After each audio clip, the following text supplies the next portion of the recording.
All right, so it is 2 o'clock. I agree. It was a wonderful week. Chris Daughtry concert included. So we're gonna get started. Welcome to the 2022 fall study group for the ENP exam. It is week 10. I meant to look, so we have 3 more actual live sessions. I always get to this place and I panic that I'm not going to get all the topics covered in the live sessions. So if I feel that that's going to happen, I will record a couple of sessions outside of the study group to make sure that you have everything that you need. I've added time, I've added weeks, and I've added like a half an hour to each week to try to get everything covered. But this is probably the week where I panic that I'm not going to get everything covered. So just know that you may just randomly get an email with a pre-recorded session on one of the topics that I'll do outside of the live sessions, which, you know, it is what it is. It's all we can do.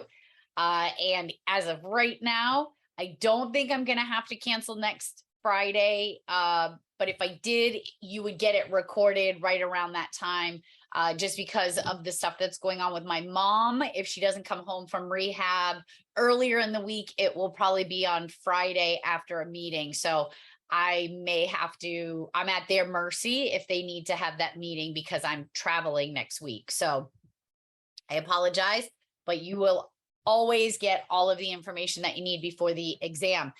And I'm going to say this to put pressure on myself. I have been intermittently working on a practice exam. It is always my intention to get you the practice exam before the end of the session.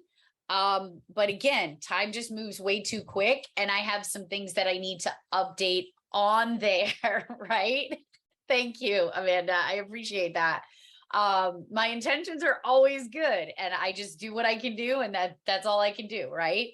But I am going to be intermittently working on an exam, a practice exam. The one that I've given out in the past has had some errors in it. I need to go back and find the emails where folks have emailed me those errors and get them updated. And I want to try to break it up into sections. And there's some things that I need to add to it. So I'm just working on it. We'll leave it at that. I'm not going to give a drop dead date, but I am working on it. And even if I get half of it done, I'll try to get it out as soon as possible, so you guys can have a little bit of something to work on. The other thing is I want to just remind you about Quizlet. If you have not had the opportunity to go on to Quizlet, I highly recommend doing so. Download the app. It's Quizlet.com. In the search, you just put in ENP, and lots of folks, when I first took the exam, there was only a few little quizzes in there, but as time goes on, folks are building it out. So you may find like 10, 15 different card sets on different topics. And that was something that I downloaded onto my phone. I had it on my iPad. And whenever I had a few minutes to kill, I would just pick one of the groups of questions and I would go through it. So Quizlet.com is really cool for that. So before we get started, I just have to turn my fan on. Hold on one second.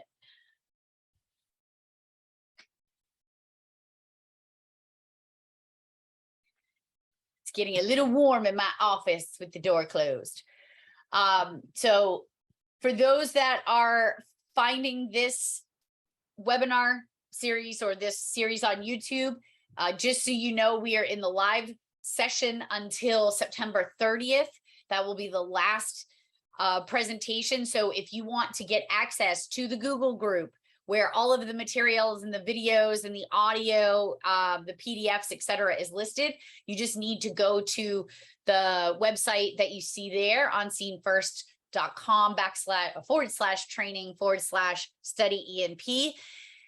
Register there and I will give you access to the calendar invites as well as the Google group. If you're finding this after September 30th, and you plan on taking the exam in the winter of 2023, so I think it's the February timeframe, we will not have another live session until January of 2023, and that will be for the spring. So if you are watching this between September 30th and February and you want access to all of the materials from this study group, you need to email me. That's how I will add you to the Google group that way. So I just have to say that. Also need to say thank you to my study group premier sponsor, Rapid SOS. They are hugely supportive of all things that I do, and I can't do what I do without their generosity and sponsoring this study group. So make sure you check out what they're doing. Maybe even just shoot them a thank you for allowing me to be able to do this. And then my sponsor for my podcast and video and media projects is NGA Next Generation Advanced. So also jump on over to their social media, say, hey, thanks. We appreciate you doing this so Tracy can do what she does for us for free. So here we go. Multi-line telephone systems, it became a passion of mine just randomly because something happened in my 911 center, and I am right before well, actually it was a little bit before I left, but I really worked hard to understand how dangerous it is when multi-line telephone systems are not provisioned the way that they should be. And it became a true passion of mine.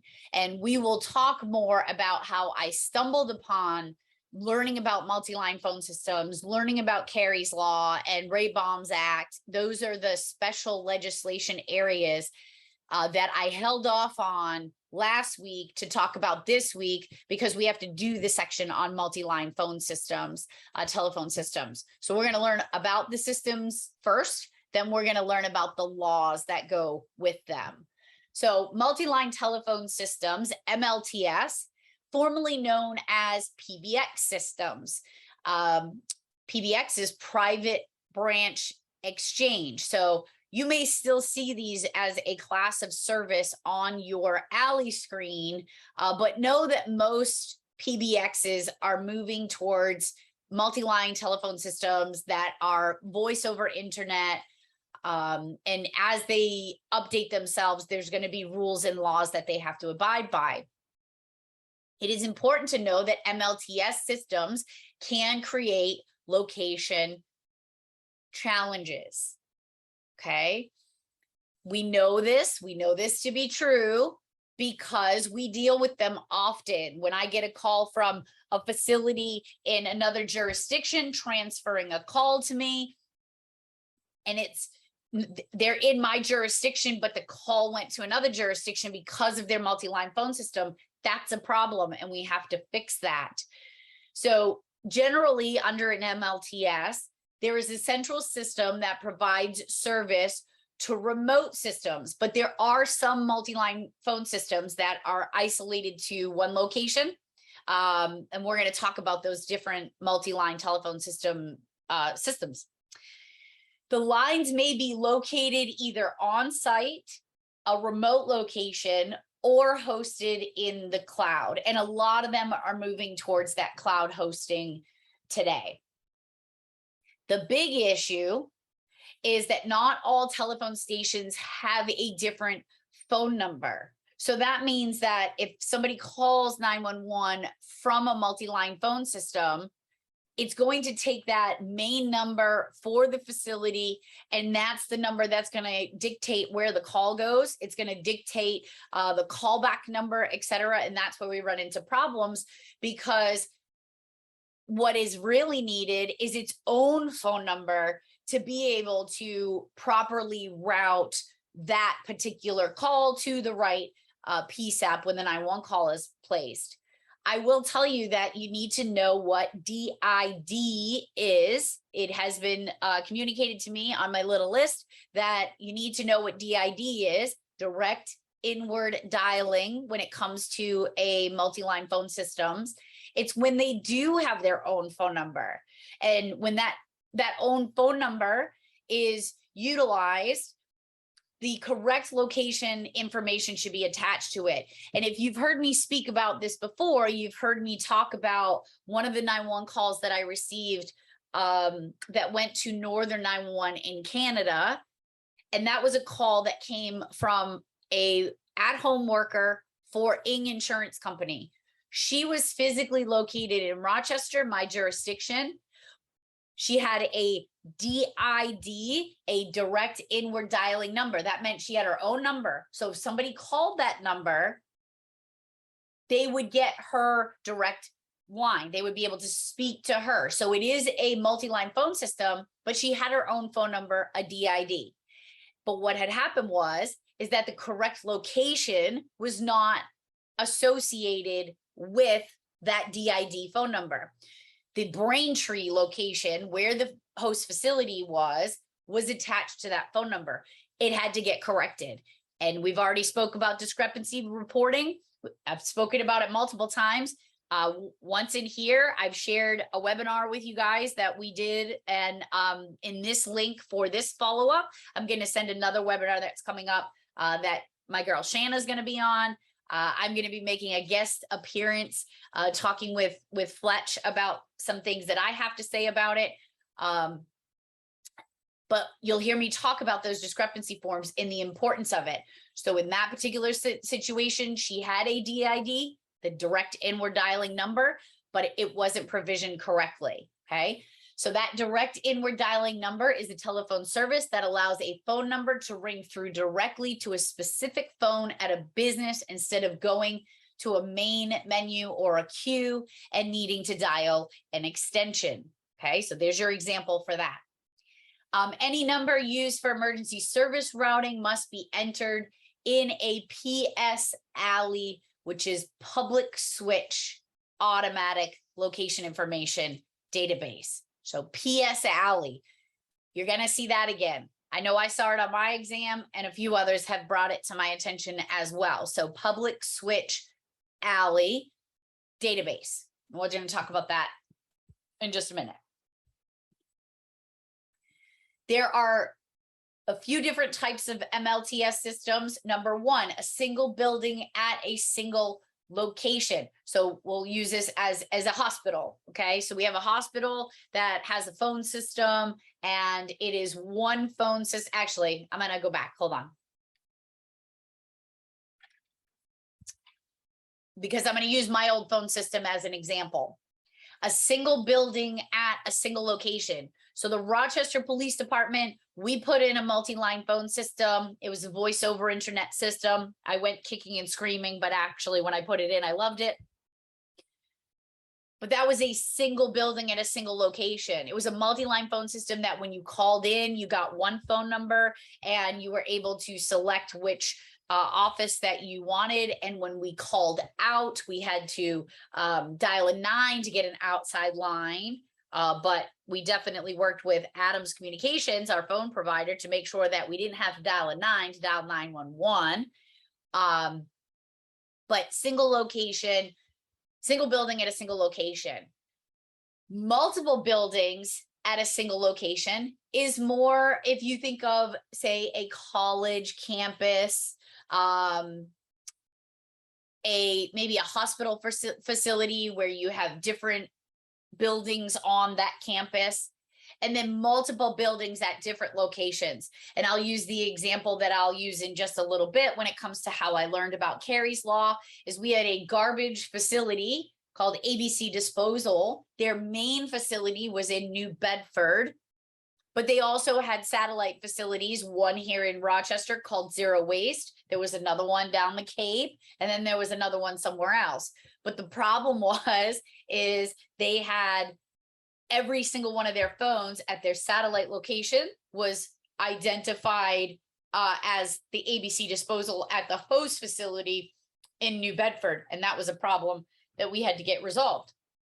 So different types. So think about single building, single location was my police department where we had our own phone system, but it was an MLTS. Multiple buildings at a single location, college campus, okay? They're usually all right in the same area, but then maybe that college or hospital has, or like ABC Disposal has multiple buildings at different locations. Okay, so they have a lot of colleges do that as well.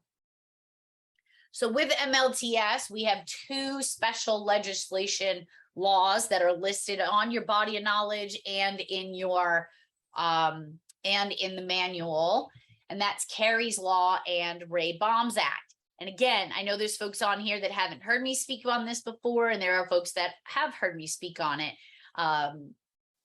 But it's important to understand this process. I learned about Carey's Law when we had this zero waste facility have a structure fire. The call taker picked up the phone from the facility in one of the buildings and dialed 911, and it went to New Bedford, and New Bedford transferred it to us, said, hey, you have a structure fire at the zero waste facility. We're transferring you a call. Once the fire was under control, we got our responders there, fire gets under control. I communicate with the reporting party. I asked the reporting party a very specific question, because if a call goes somewhere else, that's a problem, and it's your responsibility to fix it. So I get my captain to get in contact with the reporting party. She calls me back on the business line. I had to determine, did you pick up the phone and dial 911 and it went to New Bedford, or did you call somebody at the host facility or the main facility and they picked up the phone and called 911? She said, nope, I picked up the phone on my facility here in your jurisdiction, called 911, it went to New Bedford. There's a problem. That's a red flag. So we filled out a discrepancy form, sent it over to the state 911 department, who is the responsible party for our databases, and it was now in their court. I also called the facility, the main facility, and I said, you have to get this fixed. There's a problem, because if God forbid something happens again, there's going to be a delay in response. And 6 months later, the second call on the screen happens. Man falls and gets impaled by metal rebar, and the call goes to New Bedford. So 6 months. And when I tell you that the majority of the time, the fix is a simple call to the phone company through the person that owns the phone system, call your phone company and say, fix this. And it's usually a simple check of a box, fill in of an address, and it's a very simple solution. So in Massachusetts, they've since started a non-compliant multi-line phone system list, which if you register for the webinar that I'm going to send you the link to today, when I send out the follow-up, you'll probably hear more about that there. So what happened is when they didn't fix the problem, I did some research on how we can hold people accountable if they're not fixing their multi-line phone system issues. And Carey's Law popped up. Now, those particular calls happened probably 2015, I think it was. And that's when I got the ball rolling and tried to do something in my jurisdiction. And I stumbled upon Carey's Law. If you haven't heard about Carey's Law, there's another link that I am going to add to this follow-up. I already knew that I was going to add it because in last session's ENP study group, Hank Hunt, Carey's dad, who is the initiator of Carey's Law, joined me, and we had a great conversation about, his side of it. Today, he's not joining me in the interest of time, and he's got some stuff going on. So I'm going to go over the basics of it, but I'm also going to share that link with you because I do think it's important that you hear the story of it from her dad and how we got to where we are. But as far as the situation, what you need to know for the exam, it was December 1st, 2013, when Carey Dunn at the time was her last name, visited with her estranged husband at a Marshall, Texas hotel room. He wanted to get back together. She wanted to separate. She was the victim of domestic violence and she had been estranged from him. And he proceeded to stab her in the bathroom. He stabbed her over 30 times.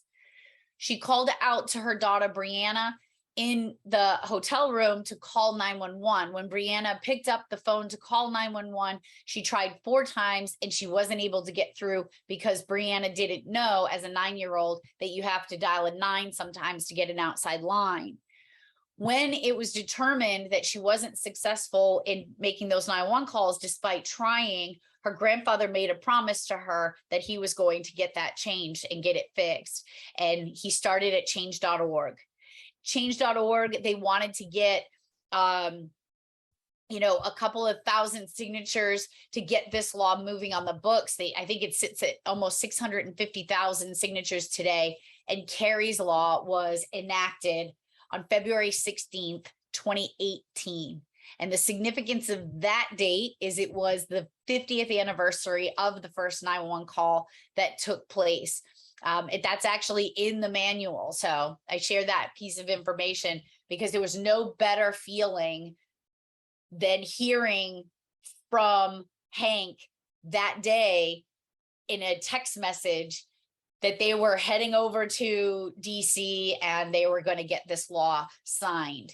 And a lot of important things came from it. And a lot of folks don't understand the significance of Carrie's Law when it comes to running a 911 center or even being a telecommunicator that's answering calls that could be in violation of Carrie's Law.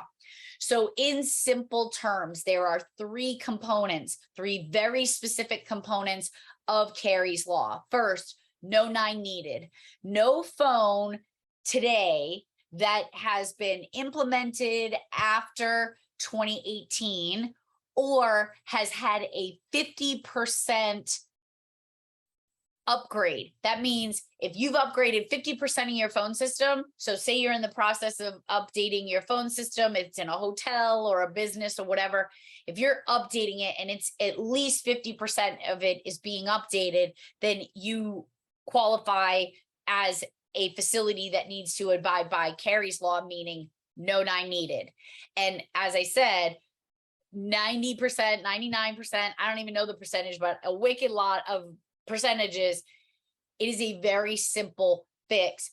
When I put my phone system in, or when Adams Communications put my phone system in the police department, when we went from analog to digital and used the voice over internet system, I made the 911 call and I couldn't. And I had to immediately call John and be like, hey, we got to fix this. I can't be preaching about no 9 needed and I have to dial a 9 to dial 911 in my own facility. And while we hope to never have to dial 9 from our own police department, dial 911 from our own police department, you never know. You might have to. Like the one time that I locked myself out of the comm center, I forgot my little passcode and I got into the lobby and the door shut behind me. And I had to use the phone in the lobby to call 911, have it roll over to my neighboring agency and have them call my officer on the radio to come let me back into dispatch. I didn't put that over the air, but nonetheless, I had to call 911 from my own building. Thank God nothing happened while they were coming to let me in. The next component of Carrie's Law is on-site notification. Now, the telecommunicator may not know whether or not a 9 was needed, but if you're out and about and you see on a hotel phone somewhere and it says emergency, dial 911, that's the first thing I check when I get to a hotel room, after I check under the bed and in the shower that nobody's in there going to steal my liver. But I will go to the phone and make sure that there is nothing on there that says I have to dial a 9. And if I do, if it says it on there, I'm going to go to the manager and I'm going to make sure that they are aware of Carrie's Law. I do it all the time. You don't know if they've dialed a 9 to get to you. That's not a piece that as a frontline telecommunicator, you'll know in the call process. But these other 2 components, you will know. You will know because if you have to call back the agency, or you have to call back the phone number that places that 911 call, and if that person that answers, which is usually, I'll use a hotel as an example. If you receive a 911 hang up call from a hotel, and you call the number back, chances are you're not getting the room. They don't have a DID. So each room doesn't have its own phone number. It's going to use that main phone number. You're going to call it back and you're going to say, this is the Rochester Police Department, we just received a hang up call from your facility. Can you tell me where it came from? If they can't tell you where it came from, and it's a relatively new facility and would fall under Carrie's law, somebody may have to make mention to the hotel that they should be able to do that. And again, this isn't something, I just want to be clear. Every once in a while, you have someone like my girl Shanna on here that took the information that I gave at a different place about discrepancy forms and ran with it and implements a program where we're going to follow through on these things. We're going to put people in place. We're going to follow through with them, because it's not something that we can do on every call. And it's not the telecommunicator's responsibility to call the hotel and be like, hey, you got to fix this problem. But we have to have a process in place that will allow follow-up to happen, because without fixing it, it doesn't serve the right purpose, right? So you may or may not know about on-site notification, but there has to be some type of notification when that 911 call gets placed from the facility, whether it's an email to somebody on site, whether it's a light that happens on a board, whether it's a text message that goes to the people that are working, whatever it is. Because if you go back and listen to Hank Hunt's story in the link that I'm going to send you, we talk about the importance of on-site notification, because in Carrie's situation, where this all stemmed from, in Carrie's situation, the hotel attendant at the front desk can be seen on camera. There's a camera behind him here, and he's on the computer shopping on Amazon.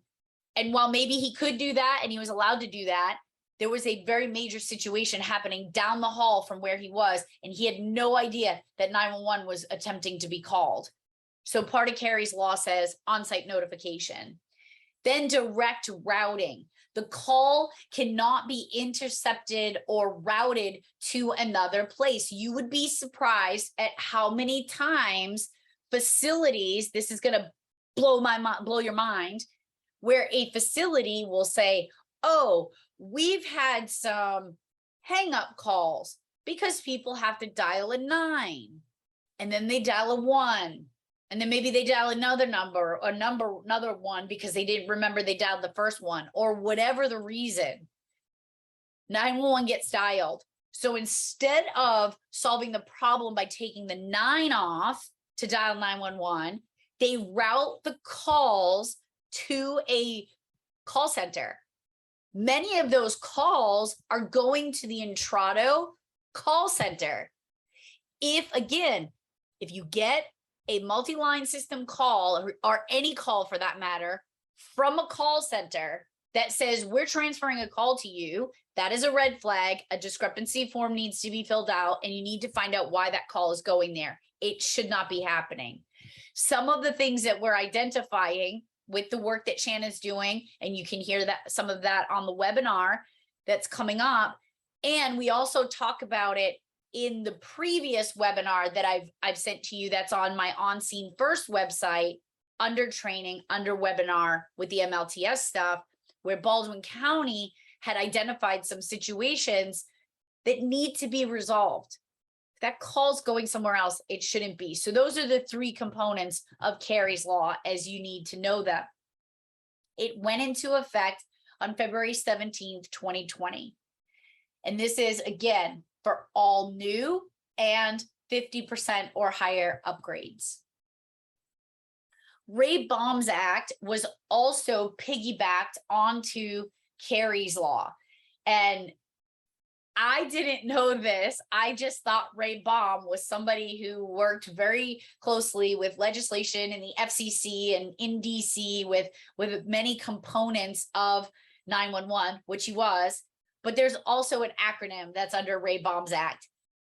I don't believe that you need to memorize what this is, but it stands for REPAC Airways Yielding Better Access for Users of Modem Services.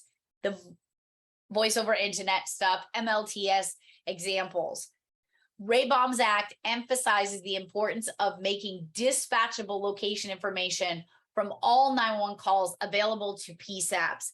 Dispatchable location means location delivered to the PSAP with a 911 call that consists of a validated street address of the calling party, plus any additional information such as a suite, apartment, or similar information, a desk, a cubicle, wherever they are located in that facility.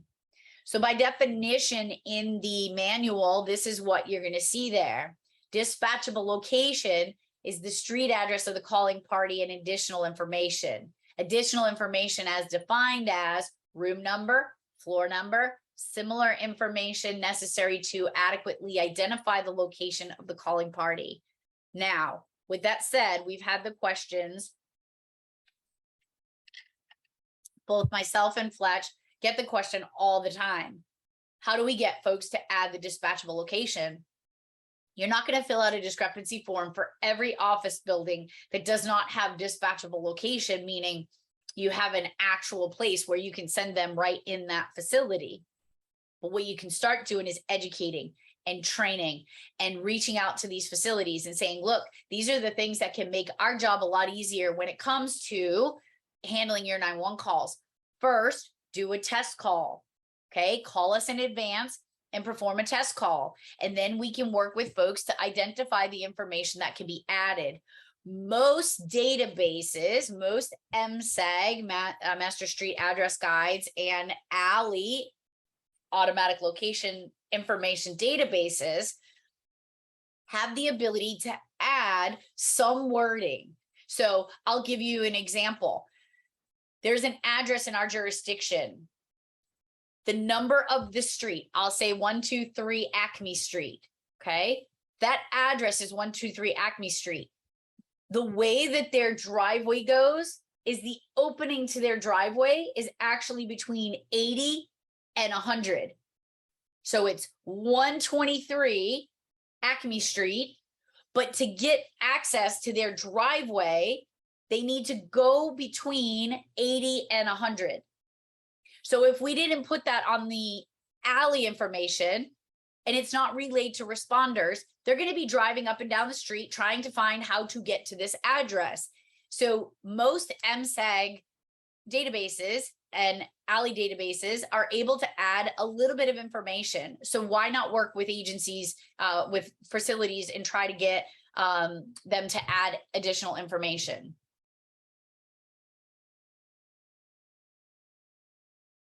How to access the Emergency Response Data Platform.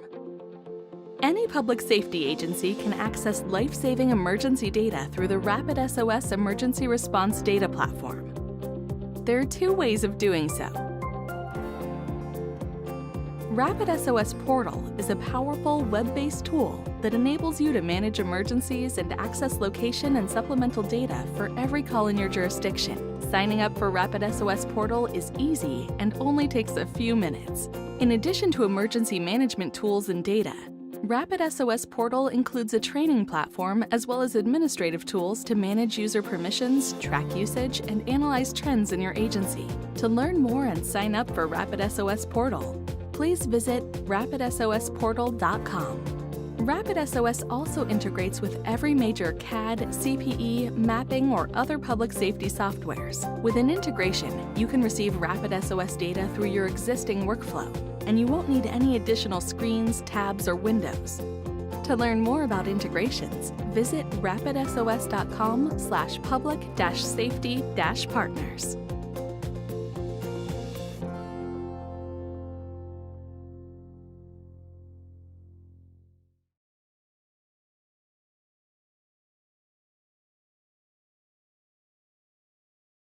Before Kerry's law, there was less than 50% of the states had MLTS legislation. Massachusetts was one of those. We did have that legislation in place, and it's pretty good legislation. We actually have more added in to our MLTS legislation. It encompasses Kerry's law and Ray Baum's Act. But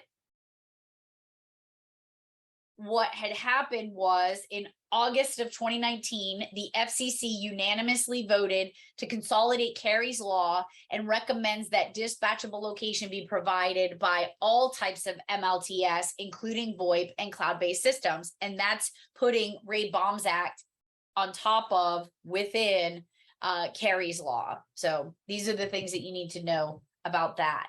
I will also add these documents, the link to these two documents. This is the FCC fact sheet when it comes to Carey's law and Ray Baum's Act. There's a lot of really good information in here, as well as this 911.gov that also talks about Carey's law and Ray Baum's Act. So this is additional information for both the exam and for your knowledge as to what you should be doing in your jurisdiction. There are a few different components of MLTS that we need to identify. So first is the one that's using a phone number. So it's your MLTS that's using one phone number, okay? When the 911 call,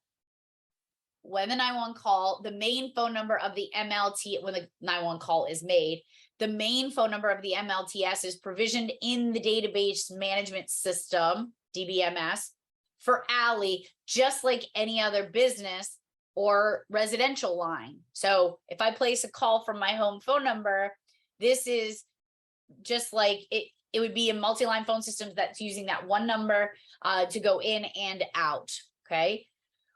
When the ANI is sent and the ALI query is made, the location associated with that number is returned, and that's where we have a problem, right? So if I call that main number back and it's not actually the location, it's somewhere else, then that address is going to be used and that's going to be an issue. And this is where we have those issues. Then there's MLTS that is using the PS ALI. Remember, public switch ALI? Okay, private switch. I would say public private switch ALI. The MLTS owners in this situation have the responsibility of creating and maintaining individual ALI records that identify each station address and location. So this is where we want to be. We want them to be using the private switch ALI, so we are getting that information when that 911 call gets placed. What NENA did is they modeled legislation that introduces the concept of identifying response areas for larger MLTS sites. So those big hospital facilities, the college facilities, and they do so with something called ERL, emergency response locations. Clarify, it is private. Wait a minute, hold on.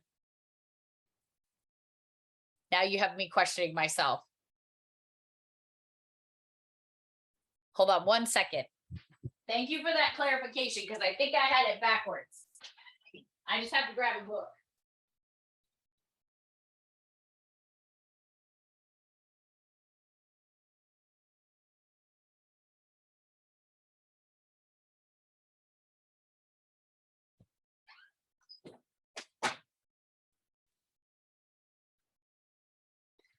Give me 1 second. Oh.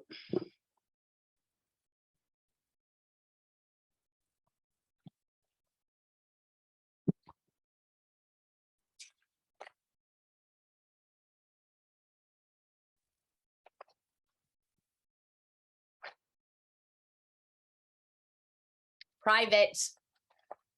It is private. So did I have private there? I had private. It is private switch.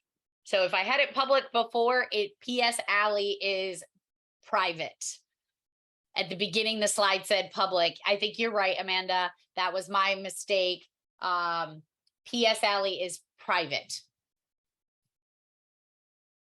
So think of it, if you have that question, the way that I would think of it is it's a private facility, right? It's a building, it's private, it's their phone system. So PS ALI is private. So I apologize for that.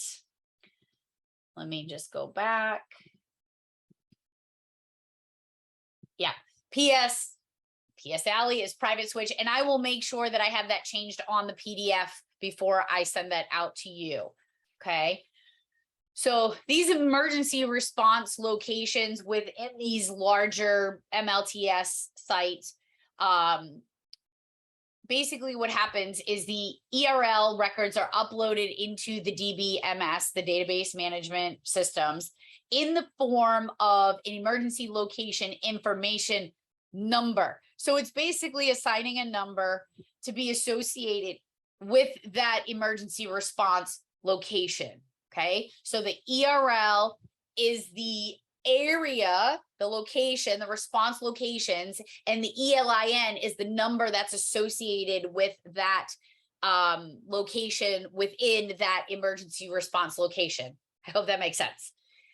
And then that ELIN is added to the PS Alley database, and in it is the ANI. It's actually the actual phone number. Again, it's assigning its own phone number within this infrastructure. Then there is a host MLTS with a remote MLTS, and this is usually multi-regional corporations. The ABC disposal in New Bedford falls under the host MLTS with remote MLTS. And basically, it's using the PS Alley, the processor at the main MLTS, sends the direct inward dial number and the location to the database management system. Okay, so I know that some of these are a little bit confusing, but I think generally all you need to know is what the types are. So the MLTS using the main phone number, it's got one phone number. That's the number that's going to be called out, and it's going to be the one that's called back. Okay. And then obviously the remote ones, we have a facility over here that's funding the facility over here or supplying this facility over here. And we have to make sure that those DID numbers have the appropriate location attached to them. Otherwise, we're going to run into some problems. The next section is over-the-top data delivery. Now, this is where we're going to cross over from MLTS to wireless, but over-the-top data delivery accommodates both wireless and MLTS. So 80+% of our calls are coming from cellular devices these days. Most of them are coming from smartphones. There are folks that still have flip phones. I refer to them as the smart ones because they're not connected to their phone all the time.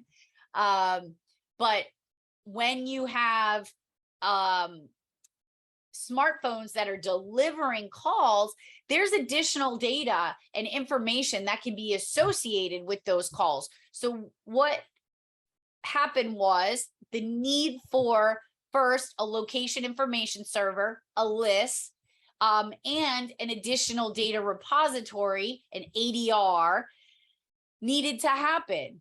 We needed to move from this analog, antiquated information to a more digital, where we had bigger data packets that were able to be sent to deliver more information.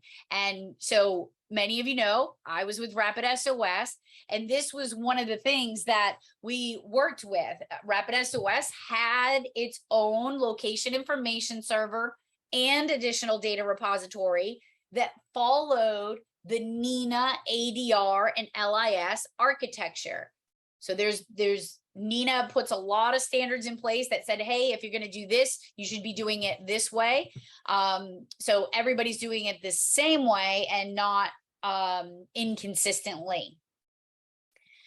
So with MLTS, there can be additional data that gets sent to that ADR and assists with additional location information. So when you think of how the Rapid SOS portal works, and if you use something like 911 Inform, or there's several other companies out there that are able to send from their multi-line telephone system, they're able to send additional data in the form of maybe a PDF of what the facility looks like, and everything's identified on that particular campus.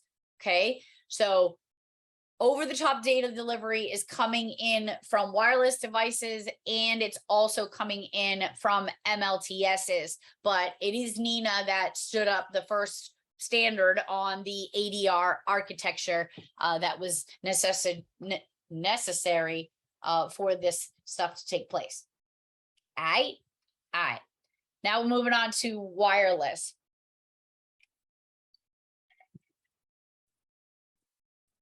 in your body of knowledge, there is a section that says methods for 911 call routing.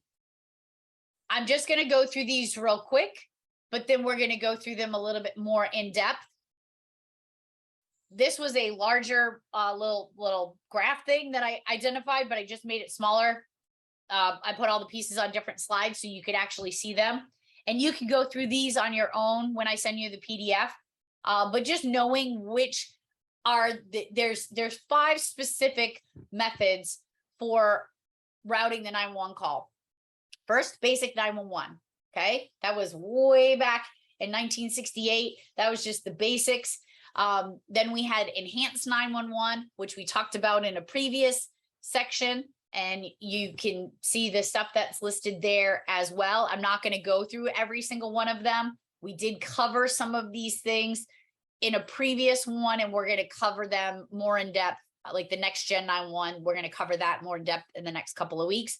But when they are referring to the methods for 911 call routing, you have basic 911, enhanced 911, wireless E911, VoIP 911, and next generation 911. Okay, so the next generation 911, that one's going to be wicked fun. I have lots of cool little stories to help you work through that one, because while we all think we know what next gen is, this is where you're going to run into the places where you have to know about gateways, and you have to know about the PITA flow and all kinds of different stuff. But don't worry, I'll make sure that you know it. But we're going to jump into the actual wireless component of it. It's just that the methods of 911 calling is listed under this wireless section. So I just wanted to make sure that you had those and that you weren't looking for them. So there you go. Wireless devices is a device with the ability to transmit voice or data without the need or a physical connection to a source. And I will fix that typo. I must have got happy with the enter button, but obviously wireless device, wireless phone, we just walk around with it, right? Different than cordless. Okay. Wireless and cordless are different. Cordless, you actually have to be connected to a source. It's just the handset is separated from it. So wireless and cordless are 2 different things. The network routing. So I want you to remember what MSC is, Mobile Switching Center. I feel like I've seen that on the exam. I don't know 100% for sure if I did, but something's telling me to remember that. But as far as the network routing goes, calls from cellular phones are received via the cell tower by a mobile switching center. The switching center automatically assigns a unique identifier to each cellular 911 call known as a pseudo ANI. And we talked about this for a brief second before. We're going to talk about it again in a minute. But basically a pseudo ANI is a fake phone number. It basically makes your wireless device look like a landline phone. And they had to do that to get the call to move through the network, the wireless call network, because the way that the 911 system was set up, it was for landline calls. So they created this fix, and in that fix, the Band-Aid temporary solution, they had to create a pseudo ANI, a fake phone number that would allow that call to transverse through the network. The selective router then connects the call to the PSAP based on that cell tower location. And we know as we're moving forward, the need for selective routers is going away. On a true next generation 911 system, there is no longer a need for the selective router, but that doesn't matter today. We do still have places that are still utilizing the selective router because they are not in a full next gen environment. So did you know that there was a phase 0 wireless? I didn't until I started studying for the ENP exam, but phase 0 wireless was basic wireless. It was equivalent to basic 911. and it never really even existed. It wasn't something that we refer to. It's not something that we refer to, but it does exist. And it existed, but it didn't. Well, let me put it this way. It was not called phase 0 until we had a phase 1, if that makes sense. So nobody ever said we're at phase 0 wireless. That's what I mean by it didn't exist until phase 1 and phase 2 came out. So at that time, 911 was like a speed dial. When you dialed 911, it basically just sent the call to the mobile switching center and then translated 911 to present a 7 or 10 digit number to the PSAP. Okay. We're going to talk about the number of digits that are able to be sent. I want you to remember here that it was at the very basic of 911 where 7 or 10 digit numbers were sent. It isn't until later where we see up to 20 digits being able to be sent. And I know that 20 digits is significant, so I'm going to point that out when we get there. So wireless phase 1. It's the delivery of a wireless 911 call with callback number and identification of the cell tower from which the call originated from. The call routing is usually determined by the cell sector, and the wireless service providers were required to send wireless phase 1 to requesting PSAPs by April 1st, 1998. It's a long time ago, right? So the wireless service providers, as we started accepting wireless calls, because this was about the time that drug dealers and doctors weren't the only ones that had wireless devices, right? Our bag phones, etc. A lot of folks would get a 911 call when we talk about that phase 0 was the red phone. I actually have one on my wall right over there that was given to me when I retired. That red phone, when somebody dialed 911, it would come in on that phone right there. That was basic. It was just a connection into the 911 center or the communication center that now is able to take that 911 call, because we were starting to talk about 911 at that time, and we had to have a place for those calls to go. But we didn't have all this fancy stuff. With phase 1, now they have to at least deliver the callback number. So when we move into a new 911 system, ours from the red phone, we went to the Mars system, okay, where we were able to get a callback number.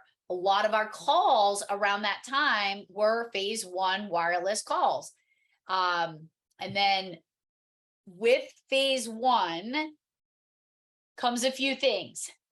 You want to remember this slide, because I do know that ESRK is going to appear on someone's test. Okay, I know it's in the database, the database of questions, and I know I got it, and I know other folks have brought it back to me. So the terms that were introduced with phase 1 is the pseudo ANI, okay? Because now it's providing more information, more data. So the P ANI, pseudo ANI, fake phone number, is the telephone number used to support routing of wireless 911 calls. It may identify a wireless caller, a cell sector, or a PSAP to which the call should be routed. The ESRK, and I'm going to tell you a little story. And the reason why I tell you a little story is because maybe you're going to remember it when you go to take your exam. I got an email from somebody who took the last exam and said, thanks for telling the ESRK story, because that allowed me to get that question right. Works for you, great. If it doesn't, sorry.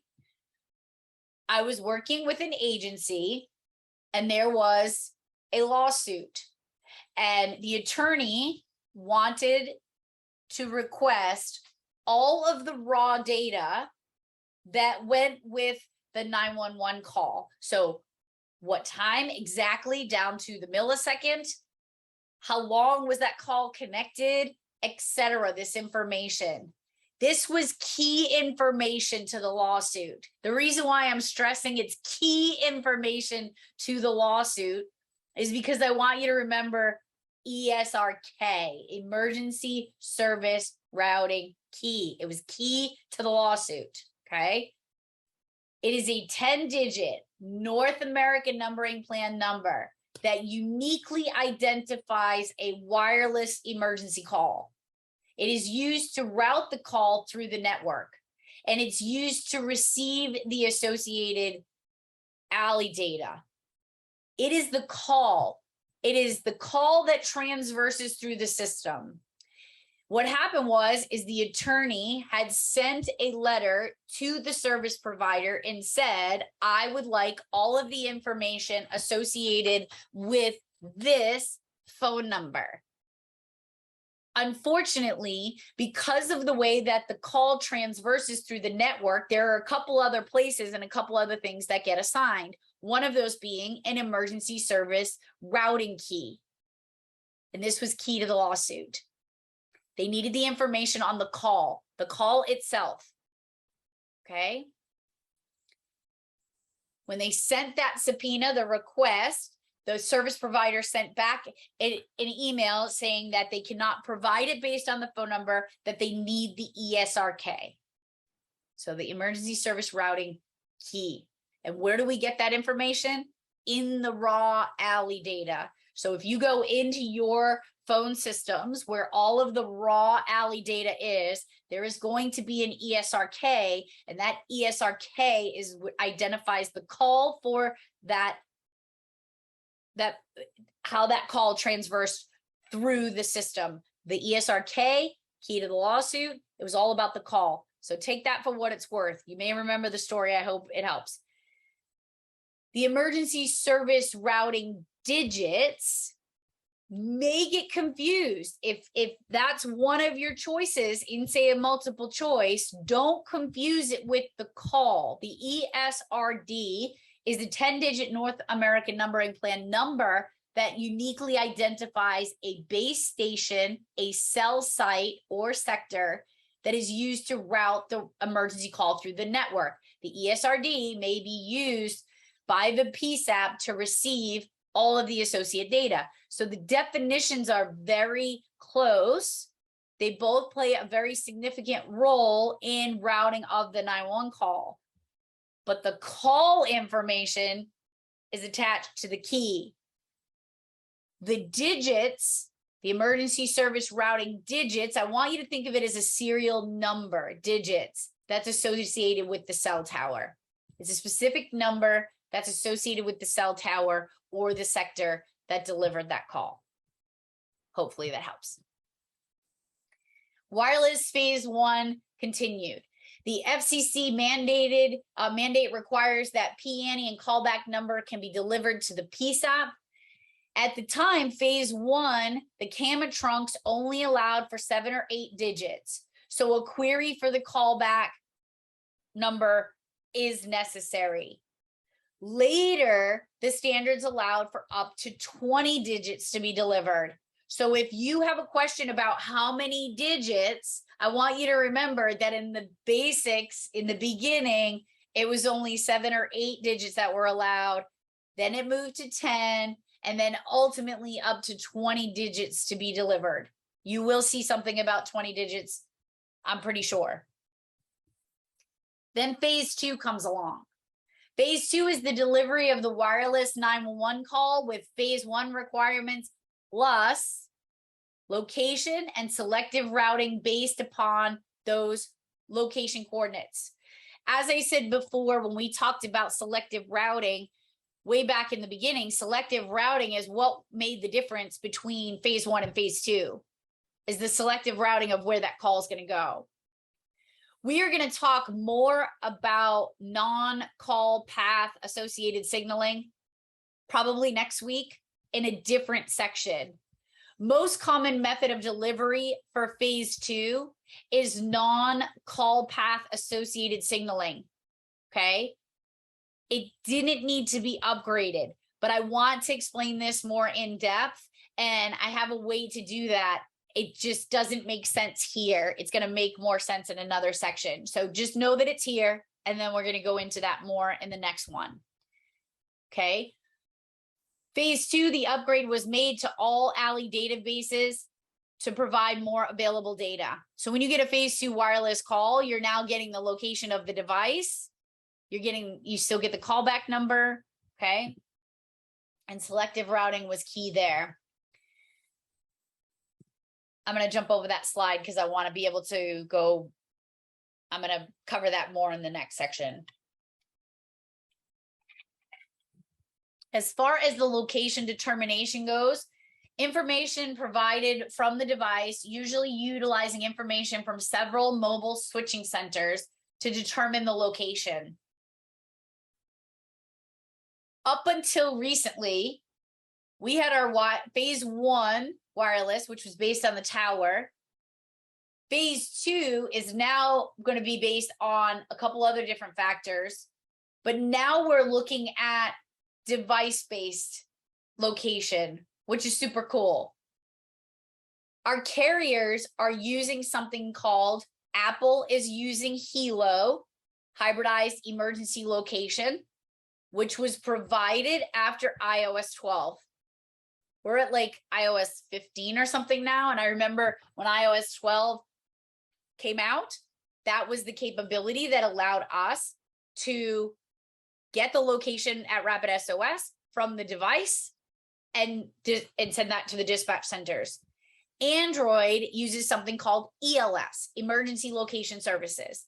And what that hybridized location does is it uses all the things in your phone. And I'm going to show you that on the next slide. So the 3 categories is, first, we got the handset location, okay, the network location, and device-based location. Device-based hybrid location combines multiple sensors to find a more exact location than the traditional methods that we were using up until phase 2.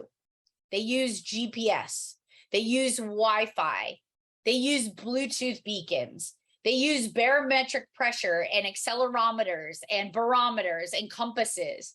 And basically it takes all of those things and it finds an exact location of the device. And that is what is sent to somewhere called something like what Rapid SOS provides. The emergency service, the emergency response data platform.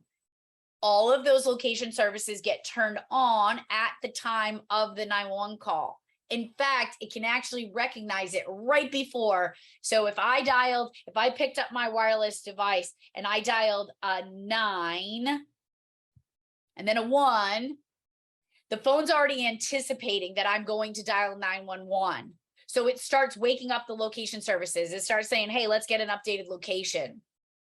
And then that location is sent to an ADR, an additional data repository, and a location information server. And then that can get sent through to your PSAP. LTE, long-term evolution. This is 4G. What you really need to know about 4G is it's faster than 3G. It's a little slower than 5G, but it allows us to send more data and location service information much faster through the network. We talked a little bit about FirstNet in legislation. And if you remember, the Middle Class Tax Relief and Job Creation Act of 2012 is what created it. Remember, FirstNet, I gave you this. FirstNet created a lot of jobs. So it falls under the Job Creation Act of 2012. That's a way that you can remember it. But what it did is it's a network that allows for secured instant access for voice and data transmission for first responders. But additional information that they wanted added here is that it's on the AT&T network for 25 years. So after 25 years, they're going to reevaluate. It's going to go out to bid. And who knows, maybe it goes on to a different carrier, a different provider. But nonetheless, right now, FirstNet is on the AT&T network for 25 years. You need to know the definition of a non-service initialized device. And I'm going to give you a fun fact because that's what I do. I want to make sure that you get the information you need. But if I have an opportunity to educate on something you may not be aware of, I'm going to do it. And that's what I'm doing. So that fun fact is me telling you about the NSI imposter. But for testing purposes, an NSI call device is a non-service initialized device, is a mobile device for which there is no valid service contract with any cellular provider. So up there on a shelf, I have 4 or 5 old iPhones. I think there's even a BlackBerry up there. They are all disconnected cell phones. They are true NSI devices. They have no service.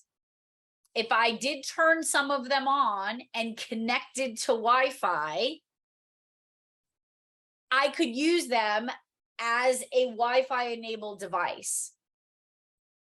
But then there's something called the NSI imposter. And we learned about the NSI imposter. This is what I called it. We learned about it when the Rapid SOS portal first came out as Rapid Light. In Rapid Light, you would take a phone number with a 911 call and you would type it into a search bar and hit search. If it was an enabled device, if it was on an iOS 12 or higher or an Android 4 or higher call, then that location information would be sent to the Rapid SOS portal. What happened was folks would ask us, does this work on 911 area code calls? And we always said no. Because on a true disconnected cell phone, it is not going to work. But on a device that is actually a connected cell phone, it has a service plan, it has a phone number, it has a data plan that comes through with a 911 area code, it will work. And we didn't know that. So if it's a true disconnected cell phone, no, it's not going to work because there is no phone number associated with the operating system. A 911 imposter is an actual working cell phone that at the time of a 911 call, the 911 call gets placed. And for whatever reason, as it navigates through the network, there's a piece missing somewhere. Something goes honky or wonky, okay? And it does not send the actual information through the network. But what we learned is the operating system did have the capability of sending the location information to the Rapid SOS Rapid Light at the time. And this is how we found out, is callers would call in on 911. If it was an imposter, it would show a 911 area code on the alley screen. And then the call taker would say to the caller, what is the number you're calling me from? Not what is the best number to reach you at. I teach every one of my telecommunicators and the folks that I'm training in classes all over the country that we shouldn't say, what is the best number to reach you at? It should be, what is the number you are calling me from? And that way it allows them to say, it's a disconnected cell phone. And now we know for a fact it's a disconnected cell phone. Or when I say, what is the number you're calling me from? If they say 774, blah, blah, blah, blah, blah, blah, blah, blah, blah, blah, then it could potentially be an imposter. It's an actual working phone that, but for some reason it traversed through the network and it didn't get the Annie and the Allie sent with it. So what happened is we wanted to know how this was happening because that call taker would say, what is the number you're calling me from? And they'd give the number 555-555-5555, and they would type that into the portal. And when they typed it into the portal, they would see exactly where that caller was. And that's how we started to identify that there was something called the 911, the NSI imposter. And that imposter had a problem. Why didn't it deliver the information the way that it was supposed to? I'm going to give you a list in a second that the FCC, one of the reports in order, as you saw on that previous slide, it identifies reasons why that might happen. But here's my additional piece of information. Not all 911 area code Annie Alley calls are disconnected cell phones. And how do you know if they are or they aren't? You should be using the Rapid SOS portal at all times, have it logged in because when that 911 call comes in to your network today, the way that jurisdiction view works on the Rapid SOS portal is that if it is a working cell phone and it comes through the network as a 911 only phone, but it is a working cell phone, it will automatically plot the phone number as well as the location if it's on an enabled device. And a lot of folks don't realize that that capability is there on the portal. I have a lot of folks that say to me, oh, we have it built into our system. It's integrated. We don't use the portal because it's integrated. That to me is one of the biggest mistakes you can make as a telecommunicator. If you have access to the Rapid SOS portal, you should be logged in every shift, and you should be looking at it to compare information, to validate information. Because if you have an integration and that call is an actual working cell phone and that information has gone to Rapid SOS's emergency response data platform, your integration is going to query the phone number that came in, and they're going to query that 911 area code, and it is not going to return anything. So a lot of folks are missing out on actual location information, and they're missing out on the fact that they can actually get the phone number for that information. So these are the reasons why the FCC's fourth report and order, I think it is, or public safety fourth report and order, lists why the call may come through to you. Now, I'm not going to go through every one of these. It's going to be in the PDF and you can look at it. But what I do want you to know is that one of the most common reasons you see a 911 area code on the call, on the network, on your phone system, but you see a location and a phone number on the Rapid SOS portal is because that call it's running through somebody else's network. So if I have AT&T, I have FirstNet, and I'm in West Virginia, and the primary towers in West Virginia are US Cellular, and I have to place a 911 call, and my AT&T isn't around to send that call to 911, the US Cellular tower is going to pick it up according to the order, and it's going to deliver that call to the PSAP. But what we don't realize is the US Cellular doesn't know my information. It's not my network. So it's going to send this perfectly good working call through as a 911 area code call, when in reality, it's a working cell phone. There's a bunch of other reasons listed, but the majority of the ones we're seeing is it's writing in on somebody's network. Amanda, you guys have been looking. There were over 2,000 calls that we got through Rapid SOS that we never received through 911. We call them all back. That's a large amount of calls that's happening to. And when that happens, there's a couple of reasons that happens. Number one, somebody may have activated, like pushing the button on the side of their phone, and it says, I'm going to call 911. And they immediately say, no, don't call 911. And they cancel the call. Or their Apple Watch, they do something that activates it on the Apple Watch, and it says, I'm going to call 911, and they say, no, don't call 911. But guess what? Remember what I just said about the Apple operating system. As soon as it starts to recognize that it's going to send a call, it will automatically turn on those location services and send them to Rapid SOS. So it may hit the portal, but it doesn't come into your 911 system. The other event where we see it happen is depending on where the caller is located.